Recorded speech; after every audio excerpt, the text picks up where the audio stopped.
Now, backups are so important in this day and age that we do need to have reports and alerts and things having to do with our backups. So if we go into our Recovery Services vault, we can see that under management there are backup reports.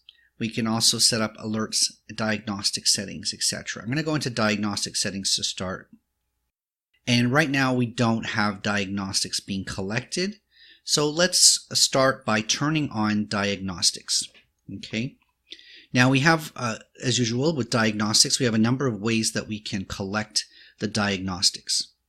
Either we can put that into a storage account, we can stream it into an event hub that causes other things to happen, or we can send it to Log Analytics.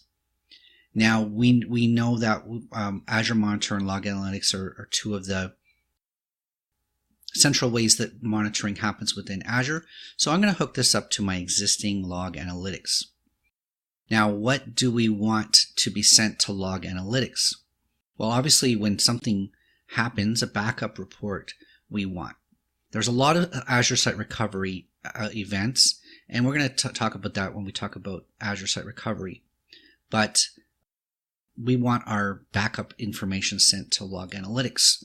So let's just give this new diagnostics one, give it a name, and then we can say save. So it's not retroactive, but from this point forward, any Azure backup activity will be sent to Log Analytics, so we can view that within Azure Monitor. If I hit refresh, then I can see that it exists. We go into, so from there, obviously we can go into Log Analytics and we can do our sophisticated reporting within Azure Log Analytics. Azure also has this concept of backup reports.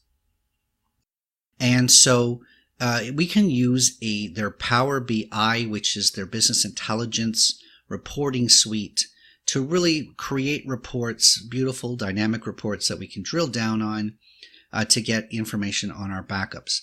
In order to do that, we need to be using a storage account to store our diagnostics. And then we're going to use the Azure backup content in Power BI to pull that data from the storage account in order to for that to work.